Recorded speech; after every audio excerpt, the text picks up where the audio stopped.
Imaginez, la nuit est tombée depuis quelque temps. Une lune pâle éclaire à peine les arbres noirs d'une forêt silencieuse. Le vent souffle entre les branches. Quelque part au loin, un animal hurle. Un hurlement long, profond, presque humain. Alors vous accélérez le pas. Les feuilles craquent sous vos bottes. Votre souffle devient plus court.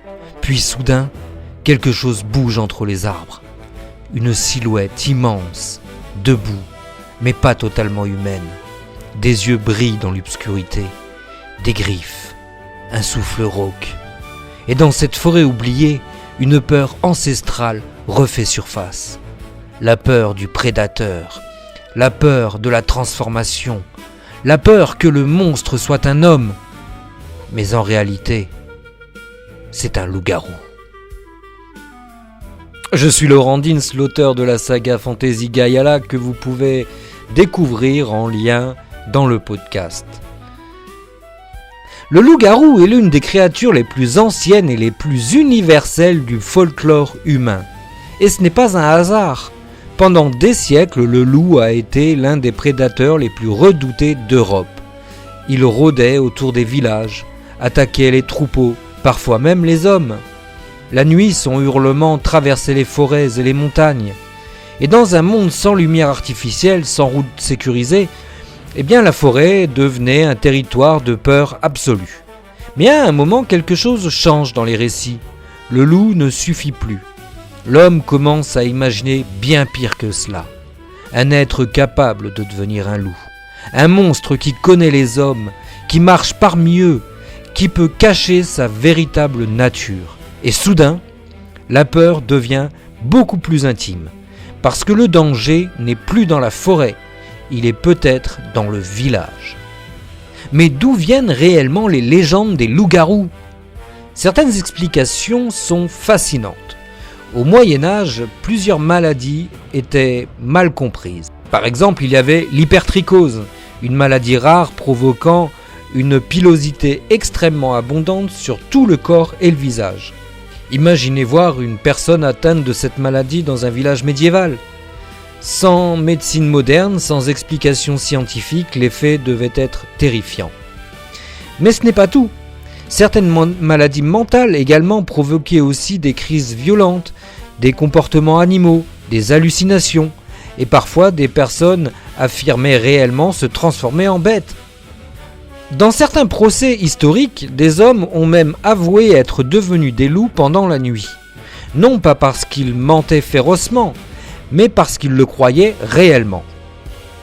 Alors ce qui rend le loup-garou si particulier, c'est qu'il n'est pas totalement une créature, c'est un homme. Un homme qui perd le contrôle. Contrairement au dragon ou au kraken, le loup-garou ne vient pas d'un monde lointain, il vient de nous. Et c'est précisément ce qui le rend terrifiant. Parce qu'il représente quelque chose de profondément humain.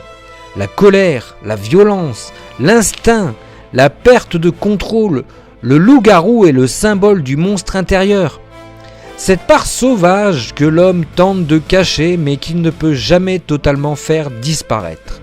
Dans la littérature fantasy et fantastique, les loups-garous occupent une place unique.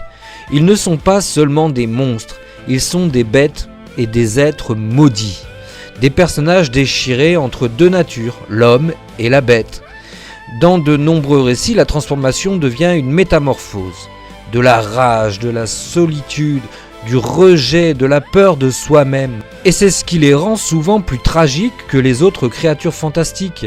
Un dragon choisit d'attaquer, mais un loup-garou subit souvent sa transformation. Dans les grandes œuvres fantasy modernes, les loups-garous deviennent parfois des guerriers, des clans sauvages, des protecteurs de forêts anciennes. Mais même dans ces récits, une chose demeure, la peur de perdre son humanité. Alors pourquoi le loup-garou nous fascine encore aujourd'hui ? Le loup-garou touche à une peur universelle.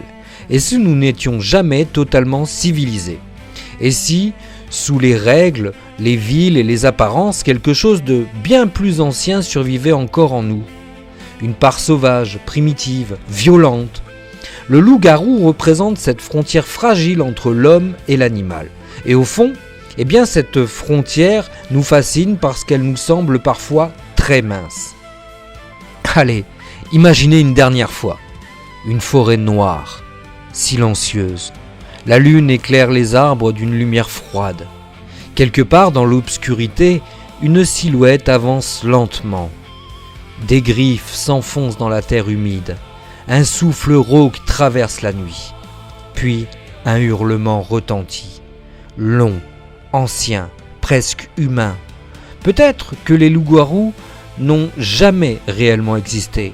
Ou peut-être que certaines malédictions ne disparaissent jamais vraiment. Car tant que l'homme portera en lui colère, peur et violence, le monstre continuera d'exister, pas seulement dans les légendes, mais dans l'ombre quelque part sous la lumière de la pleine lune. C'était Laurent Dins, l'auteur de la saga fantasy Gaiala, et j'ai été heureux de vous retrouver pour ce nouvel épisode. Je vous souhaite à tous un excellent week-end et on se retrouve lundi pour un nouveau podcast.